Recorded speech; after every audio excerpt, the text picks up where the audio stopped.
Hare Krishna. Unscrupulous persons go immediately to the 10th canto and especially to the 5 chapters which describe the Lord's Rasa dance. This portion of the Srimad Bhagavatam is the most confidential part of this great literature. Unless one is thoroughly accomplished in the transcendental knowledge of the Lord, one is sure to misunderstand the Lord's worshipable transcendental pastimes called Rasa dance and his love affairs with the gopis. This subject matter is highly spiritual, and only the liberated persons who have gradually attained to the stage of Paramahamsa can transcendentally relish this Rasa dance. Srila Vyasadeva therefore gives the reader the chance to gradually develop spiritual realization before actually relishing the essence of the pastimes of the Lord. Therefore, he purposely invokes a Gayatri mantra, Dhimahi. This Gayatri mantra is meant for spiritually advanced people. When one is successful in chanting the Gayatri mantra, he can enter into the transcendental position of the Lord. One must therefore acquire Brahminical qualities or be perfectly situated in the quality of goodness in order to chant the Gayatri mantras successfully and then attain to the stage of transcendentally realizing the Lord, His name, His fame, His qualities, and so on. Srimad Bhagavatam is the narration of the Swarupa of the Lord manifested by His internal potency. And this potency is distinguished from the external potency which has manifested the cosmic world, which is within our experience. Srila Vyasadeva makes a clear distinction between the two in this sloka. Sri Vyasadeva says herein that the manifested internal potency is real, whereas the external manifested energy in the form of material existence is only temporary and illusory, like the mirage in the desert. In the desert mirage, there is no actual water. There is only the appearance of water. Real water is somewhere else. The manifested cosmic creation appears as reality, but reality of which this is but a shadow is in the spiritual world.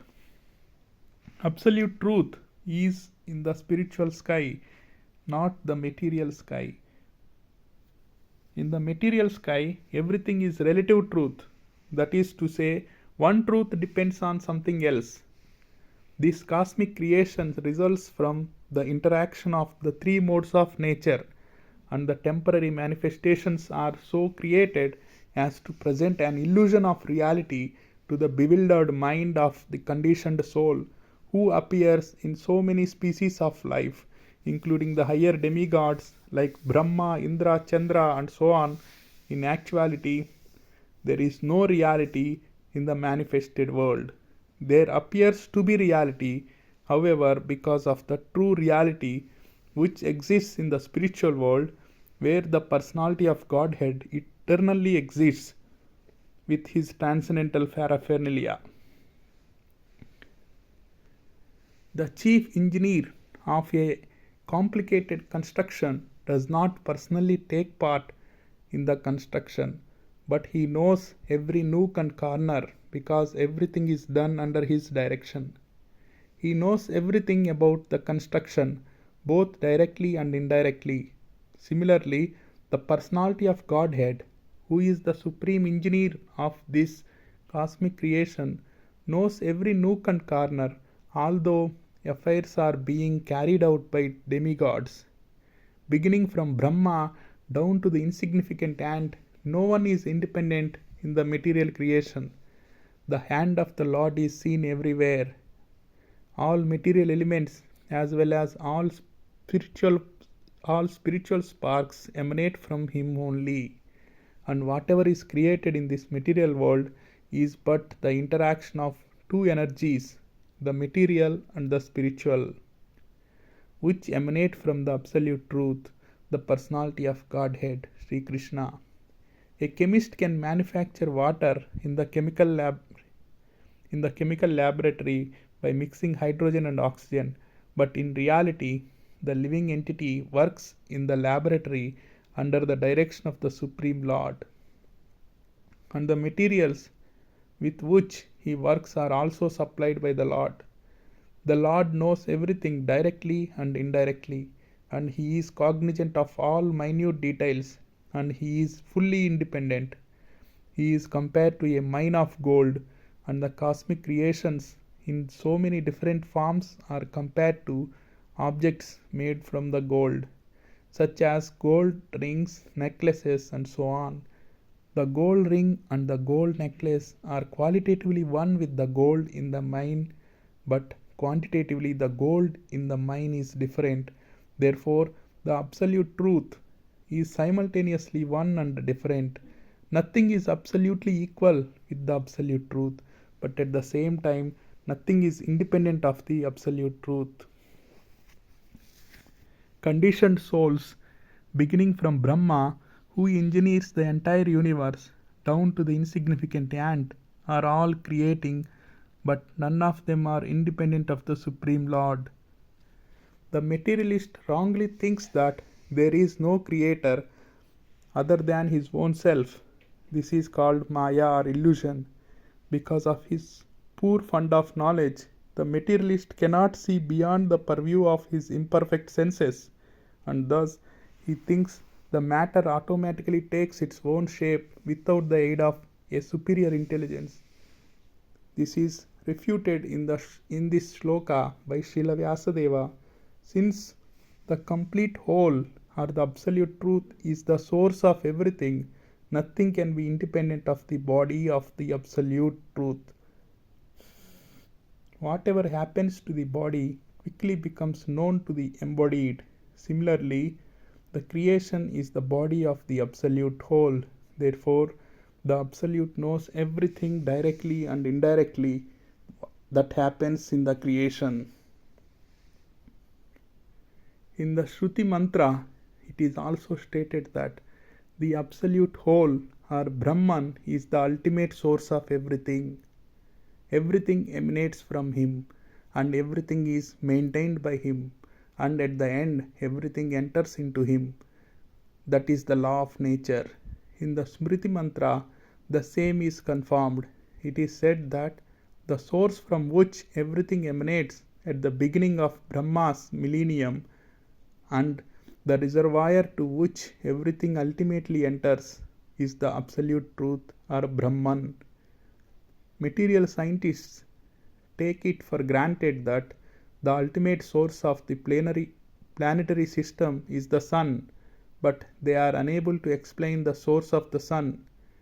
Herein, the ultimate source is explained. According to the Vedic literatures, Brahma, who may be compared to the sun, is not the ultimate creator. It is stated in this sloka that Brahma was taught Vedic knowledge by the personality of Godhead.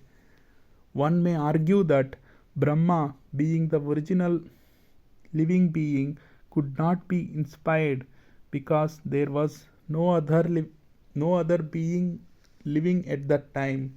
Herein it is stated that the Supreme Lord inspired the secondary creator, Brahma, in order that Brahma could carry out his creative functions. So, the supreme intelligence behind all creations is the absolute Godhead, Sri Krishna. In Bhagavad Gita, Lord Sri Krishna states that it is He only who superintends the creative energy, Prakriti, which constitutes the totality of matter. Therefore, Sri Vyasadeva does not worship Brahma but the Supreme Lord, who guides Brahma in his creative activities. In this shloka, the particular words Abhignaha and Swarat are significant. These two words distinguish the Supreme Lord from all the other living entities. No other living entity is either Abhigna or Swarat. That is, no one is either fully cognizant or fully independent. Even Brahma has to meditate upon the Supreme Lord in order to create. Then, what to speak of great scientists like Einstein? The brains of such a scientist are certainly not the products of any human being.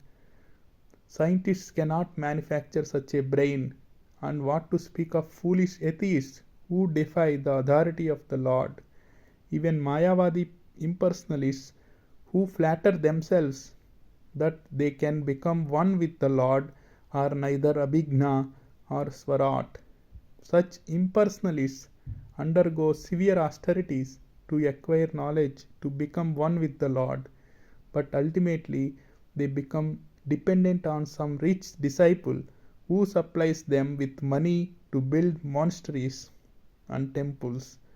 Atheists like Ravana or Hiranyakashipu had to undergo severe penances before they could flout the authority of the Lord, but ultimately they were rendered helpless and could not save themselves when the Lord appeared before them as cruel death. This is also the case with the modern atheists, who also dare to flout the authority of the Lord. Such atheists will be dealt with similarly, for history repeats itself. Whenever men neglect the authority of the Lord, nature and her laws are there to penalize them. This is confirmed in Bhagavad Gita in the well known verse Yada yada hi dharmasya glani. Whenever there is a decline of dharma and a rise of adharma, O Arjuna, then I incarnate myself. Bhagavad Gita 4.7. That the Supreme Lord is all perfect is confirmed in all Shruti mantras. It is said in the Shruti mantras that the all perfect Lord threw a glance over matter and thus created all living beings. The living beings are parts and parcels of the Lord, and He impregnates the vast material creation with seeds of spiritual sparks, and thus the creative energies are set in motion to enact so many wonderful creations. An atheist may argue that God is no more expert than a watchmaker, but of course, God is greater because He can create machines in duplicate male and female forms. The male and female forms of different types of machineries go on producing innumerable similar machines without God's further attention. If a man could manufacture such a set of machines that could produce other machines without his attention, then he could approach the intelligence of God. But that is not possible, for each machine has to be handled individually. Therefore, no one can create as well as God. Another name for God is Asama Urdhva, which means that no one is equal to or greater than Him. Param Satyam, or the Supreme Truth, is He who has no equal or superior. This is confirmed in the Shruti mantras. It is said that, therefore, the creation of the material universe, there existed the Lord only, who is master of everyone. That Lord instructed Brahma in Vedic knowledge. That Lord has to be obeyed in all respects. Anyone who wants to get rid of the material entanglement must surrender unto Him. This is also confirmed in Bhagavad Gita.